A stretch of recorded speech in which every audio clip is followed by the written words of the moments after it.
कहानी, माँ तुम ऐसी होती हो। विमल बहुत परेशान था। उसे समझ में नहीं आ रहा था कि वो इस परिस्थिति से कैसे निपटे। वो अपनी माँ को बहुत चाहता था, किंतु उसकी पत्नी और बच्चे उसकी माँ से बहुत दूर भागते थे, क्योंकि उसकी माँ की एक आंख नहीं थी, साथ ही उसकी कमर भी 90 अंश पर झुकी थी। वैसे वह अपना काम सब खुद कर लेती है, किंतु फिर भी वो उसकी पत्नी और बच्चों के लिए हमेशा खटकती है। दादी, आप ऊपर के कमरे में जाओ, मेरे दोस्त आ रहे हैं, विमल के बेटे अखिल ने बड़े बेरुखी से कहा। पर बेटा, मैं तो यहाँ बहुत दूर बैठी हूँ, विमल की माँ ने बहुत प्यार से कहा। नहीं, आप उनके सामने मत रहो, वो मुझे चिढ़ाते हैं, अखिल ने जोर से डांटते हुए कहा। क्या हुआ अखिल, क्यों चिल्ला रहे हो? विमल की पत्नी कामनी ने किचन से ही आवाज लगाई। देखो न माँ, ये दादी यहीं ड्राइंग रूम में बैठी हैं और मेरे दोस्त आ रहे हैं, अखिल ने शिकायत भरे लहजे में कहा। माँ जी, आप ऊपर चली जाओ, क्यों हम लोगों को लजवाती हो? कामनी ने बेटे का पक्ष लेते हुए कहा। बेचारी सरस्वती चुपचाप उठकर जीने के सहारे ऊपर जाने लगी। कमर झुकी होने के कारण उन्हें ऊपर चढ़ने में बहुत परेशानी हो रही थी, किंतु वो पूरी ताकत से ऊपर के एक अकेले कोने वाले कमरे में जाकर बैठ गईं। विमल बाजू के कमरे से सब सुन रहा था। उसे कष्ट हो रहा था कि उसकी माँ को अपमानित होना पड़ रहा है, किंतु वो असहाय था। अगर वो कुछ कहता है तो पत्नी और बच्चे उसका विरोध करने लगते हैं।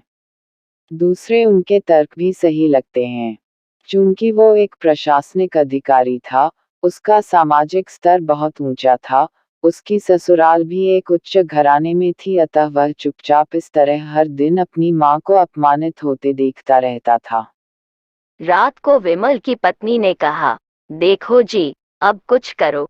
कल कलेक्टर साहब की पत्नी आई थी। माँ जी अपनी देशी धुनधारा में उनसे मिली। मुझे बहुत शर्म आ रही थी बताते हुए कि ये मेरी सास है। मैंने कह दिया कि दूर की रिश्तेदार है, इलाज कराने आई है। विमल को रोना आ गया, किंतु फिर भी वो चुप रहा। उसे समझ में नहीं आ रहा था कि वो क्या करे। अपने बेटे की मन स्थिति को सरस्वती अच्छी तरह से जानती थी और बेटे को कोई कष्ट न हो इसलिए वो हर बात को चुपचाप सह लेती थी। विमल बहुत उदास रहने लगा। एक तरफ परिवार और सामाजिक स्तर पर जीने की प्रतिबद्धता थी, तो दूसरी ओर माँ। आखिर माँ से अपने बेटे की यह हालत नहीं देखी गई। एक दिन उसने अपने बेटे से कहा, विमल बहुत दिन हो गए हैं, मैं अपने गांव जाना चाहती हूँ, मुझे वहां पहुंचा दो, मेरा यहाँ मन नहीं ला रहा। किंतु माँ वहां तो कोई नहीं है, तुम्हारी देखभाल कौन करेगा? विमल ने आश्चर्य से पूछा। अरे, सब गांव वाले तो हैं और वो तुम्हारे मामा जी तो उसी गांव में रहते हैं और फिर हम सारी व्यवस्थाएं कराएंगे न। कामनी को तो जैसे मन की मुराद मिल गई हो। हाँ बेटा, बहू सही कह रही है, सरस्वती ने लंबी सांस लेते हुए कहा। विमल जानता था कि गांव में मां की देखभाल करने वाला कोई नहीं है, लेकिन अपनी पत्नी की जिद के कारण वह अपनी मां को गांव छोड़ने पर विवश हो गया। मां को गांव छोड़कर आते वक्त उसे रोना आ रहा था तथा अपनी बेबसी पर गुस्सा भी आ रहा था, किंतु परिवार, पत्नी और समाज ने उसके इन मनोभावों को दबा दिया और वो सुकून सा महसूस करने लगा।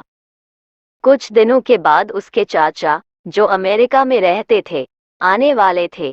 जब विमल बहुत छोटा था, उसके पिता जीवित थे तब वो भारत आए थे और उसके बाद वो अब भारत आने वाले थे। पूरा परिवार और आस पड़ोस बहुत उत्साहित था। अमेरिका से विमल के डॉक्टर चाचा आ रहे थे।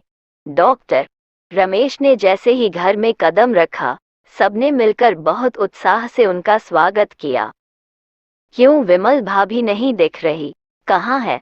डॉक्टर रमेश ने उत्सुकतापूर्वक पूछा।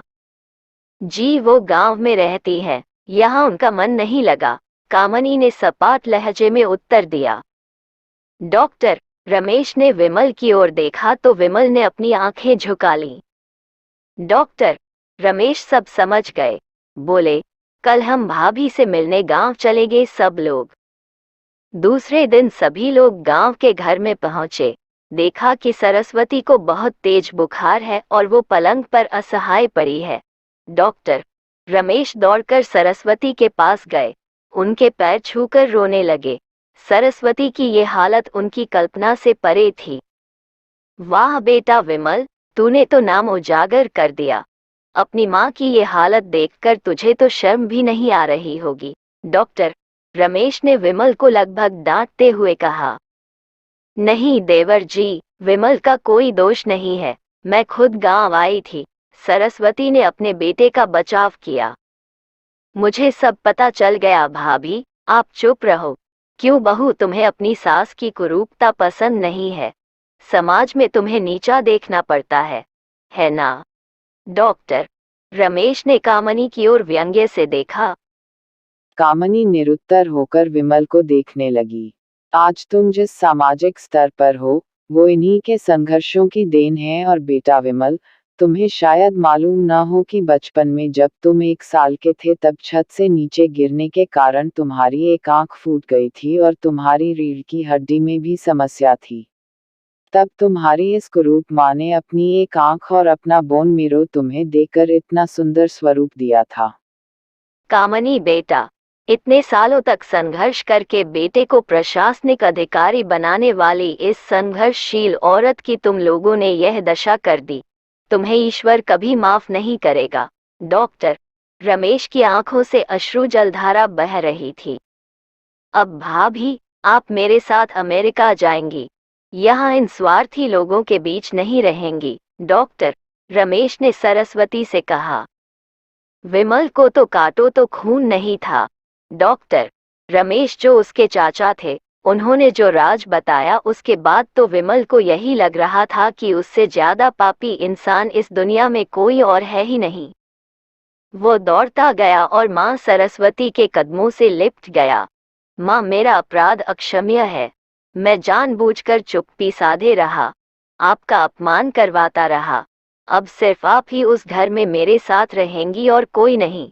विमल ने आग्नेय दृष्टि से अपनी पत्नी और बच्चों को देखा। कामनी को भी बहुत पश्चाताप हो रहा था, किंतु उसकी हिम्मत नहीं हो रही थी कि वो सरस्वती से आंख मिलाए। सरस्वती ने कामनी की मन स्थिति को समझकर उसको पुचकारते हुए अपने पास बुलाया और विमल को डांटते हुए कहा, खबरदार, जो मेरी बहू को मुझसे अलग करने की कोशिश की तो तुझे ही घर से बाहर निकाल दूंगी।